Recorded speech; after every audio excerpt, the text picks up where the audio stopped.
Kamal Bryant knows that, but they're going to take you to empty federal buildings.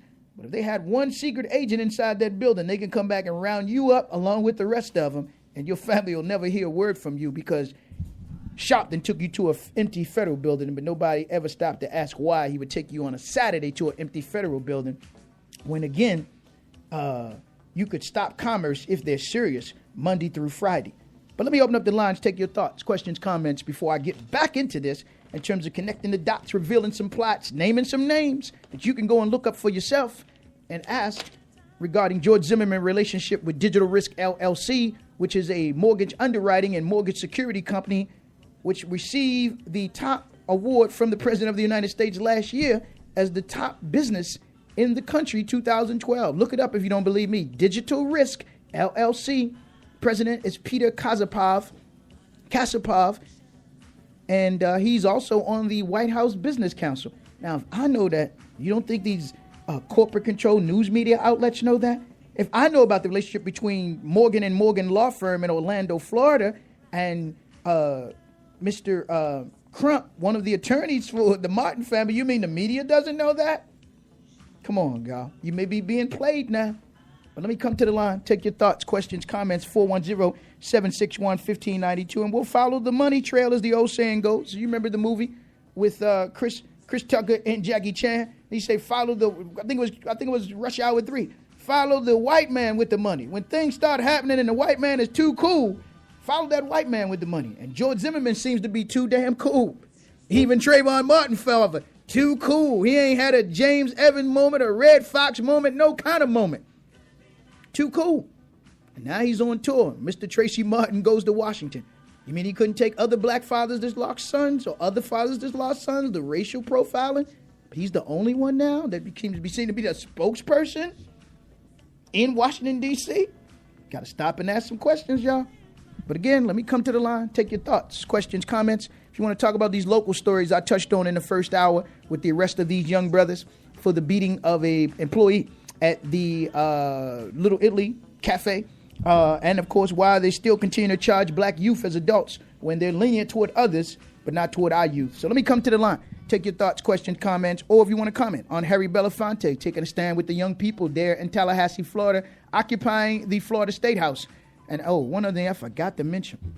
The former governor in Florida came out of the law firm of Morgan & Morgan. And I think he went back to the law firm of Morgan & Morgan, which is Chris. So you can look it up for yourself. Morgan & Morgan Law Firm. And you know how to spell Morgan. Morgan. Don't be lazy, but just look it up for yourself. And you'll begin to follow the money, as they say, man. And follow some of these interlocking connections. And then we'll look at the Trayvon Martin Foundation, which has been set up pretty quickly. And that's part of the Miami Foundation. And we'll come back and look at who's on the board. Name some names, and some of them names may sound familiar to some of you that are around here, again, on these tours in this country and even international tours, but never really addressing the real issues that we as a people are facing and our young people are facing inside of this country to get national laws changed and state laws changed and local laws to protect our children using the ingredients of legislation, litigation, mobilization, communication, education, and confrontation. And then, of course, we calling for withdrawal with the economic boycott. So we clearly want liquidation of these corporations and these multinational corporations until we have justice. With that, let me come to the line. Thank you for your patience. Good afternoon, caller. You're on the State of the City. Good afternoon. How you doing, my sister? I'm doing fine. And I hope you are doing well as well also. Yes. First off, let me start what's here in the States that's happened. And as you know, for those that are interested in what's happening with the death of Malcolm Shabazz. Yes. Last Saturday, there was an event in Landover that I had mentioned of that they were doing as a rally and a speaking with Dr. Randy Short. Right. Where there were, some go-go bands. And, we have to understand that is the music of choice of the young people that were there. Mm-hmm. Now, they attend the Mayat Academy that's in Landover, off of Landover Road. Right. And we had a chance to sit down with the adult person that's in charge of it, Sister Asetha. And she told us about the fact that First off, the outreach for the event was done with the youth. And as we know, a lot of the youth, what do they use? They use Twitter to send out messages and that, which they communicated to other youth. They had a list that was over 500 people that they could do. She received a visit from Homeland Security questioning that. Yes. Of that, and this was the simple flyer that had a picture of Malcolm Shabazz and Trayvon Martin, where they wanted to do a event unifying the cause. As we know that as last week, everybody was taken to the streets. That's right. And protesting about with the outcome of the trial. So that was the choice that they wanted to do. Mm-hmm. So she received questions about that, and as I just said, this was not no type of pornography or anything at all that, but questioning on that. Right. Then also she received harassment from Prince George's County Police. Multiple visits that they did, which continued until yesterday evening. Yes, ma'am. Where they were telling her not to have the event. Right. Still questioning, the flyer, the event itself, and everything. Right. And while we were there, when I finally made it there, the PG County Police were making their presence out there, in the parking lot of the shopping center where the Mayat Academy is at. Mm-hmm. She let us know that she has, continued to see this type of harassment. And she let us know that the kids there, that of the Mayat Academy that go there, right, where they have lessons that are during the week. So, their choice of having the music event, because she says, before you get the music and all that going on, you have to get some education, know what's going and everything. Okay. So part of the event was just music, but also to have the talk with Dr. Randy Short, speaking of what was going on with the Malcolm investigation and why we needed to be involved, having that as a concern. All right, got to begin to wrap up. Just due to time, I got to get some other callers in, sister. Okay. Well, let me. You can see on the Facebook listeners what I have posted since last week. There's something very, very critically important that I do need to say here. Okay, where can people call to get more information on that? Is there a website that you want to share with us? The Malcolm Shabazz tribute page, and then also I've posted on your Facebook. Okay. Listeners, please call the Amsterdam News, the associate editor there, Nayamba Arende, right? Because there have been two people that have confirmed that the death of Malcolm Shabazz was communicated 12 o'clock our time on the East Coast, which makes it 9 o'clock on the West Coast, by J.R. Valray. Right. So we're asking that, one, they retract their story of saying, where they have initially put out saying it was in Tijuana, and two, do a whole entire story of giving everything up to date what has currently happened. Now, that is very important for everybody, and you can quote me on that. There are two sources that confirm that it was J.R. Valray that reported the death of Malcolm Shabazz, which was before the embassy. Okay. The embassies had the information. All right. Thank you, my sister. Give thanks now. Give thanks. Thank you. Peace. You're welcome. And with that, let me get some more of these calls in. 410-761-1592.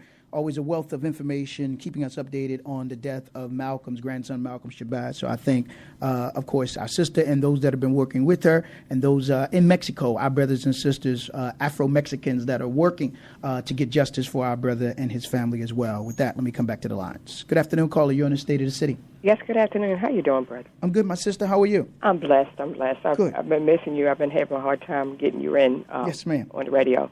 Right. But well, you got your phone. You can pull us in on the phone, depending on the kind of phone you have now. Okay. All right. And if you got one of them raggedy computers, you can pull us in on them raggedy computers too. Okay. Right. It's like I'm in the other part of Baltimore County, and it just won't come in. I guess because use of that computer. You got a computer, right? And stuff. I'm not by a computer. I'm working in summer school. Okay. So they have the thing locked down. The computers stay locked down. Right. But nevertheless, I called just to say thank you for your information. You've been telling us for years about when we give up our guns, and I want people to understand. Yes. they're not asking white folks, because white folks are still getting guns. We're the ones that are turning our guns in. I heard a minister, and then they do have these ministers who are working with the Department of Homeland Security. Now, you heard me mention that Obama and the Department of Justice sent so-called peacemakers to Florida right after Trayvon Martin was killed. Now, if they could send peacemakers to Florida, which are agents from the Department of Justice, why couldn't he send Eric Holder down there right after he was killed, right?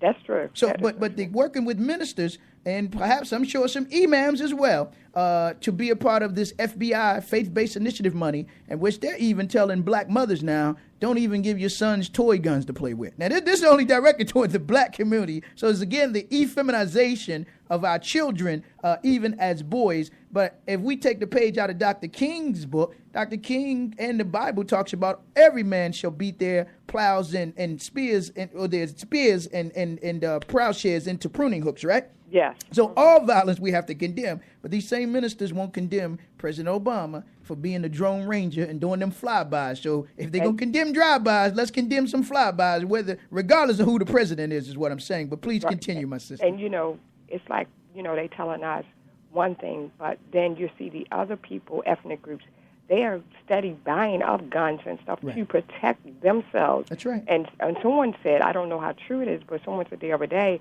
that we have a part of Stand Your Ground in Maryland. So what part of Maryland does it? Because it's not in Baltimore City. I can tell you right now. Yes, ma'am. About Stand Your Ground. But, I called to ask you, have you heard an article about the mayor of that city where Trayvon got killed at and the governor's asking people not to boycott? Well, yeah, many of them are asking people not to boycott. So that's how you know the boycott can be effective, because even just the spreading of the boycott is spreading like wildfire, so much so that the elected officials there have to respond. And then they'll go even get black lawyers who are there having their National Bar Association convention there. The NAACP just had their convention there, and they say that NAACP is so weak down there. They said they're in a little strip mall, and they really haven't been active in the community. But again, long as these corporations are giving money to Ben Jealous and then Al Sharpton, which used to be the Black Action Network, now it's the National Action Network, because he got Bernstein, Goldstein, and some other Steins that's on his board. So they're controlling Al Sharpton so much so that you can't tell where their businesses begin and where Al Sharpton National Organization ends right now. And that's the sad part. But all of this talk of boycott is frightening them, because they know that we can have an impact on tourism in Florida right now. And that's what I was going to compare that with Dr. King, and I'm going to let you go because I know you have other calls. Yes. But Dr. King, he never, when he did his demonstrations and boycotts, he never went empty-handed. Right.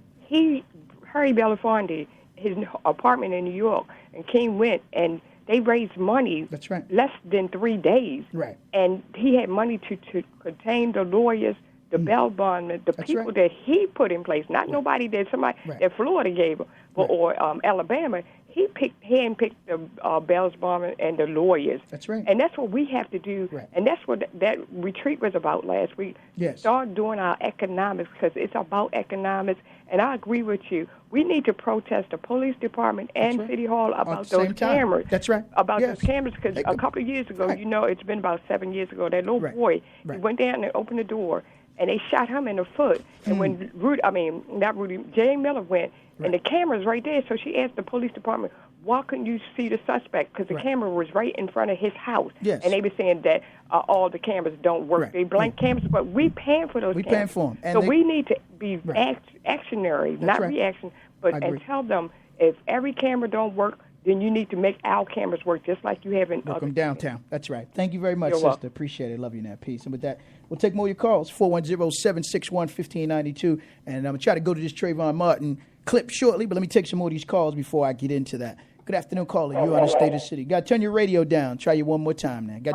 Can't listen to me and yourself at the same time. Come on now. Okay, I'll say this quickly. Good afternoon. Good afternoon. Going back to something you said earlier in your program about be happening to these cities, other cities besides Detroit. Yep, Detroit. This was a little clip in the paper. Mm-hmm. It said, the man said, 30 years ago. Right. Hold on here. Come on.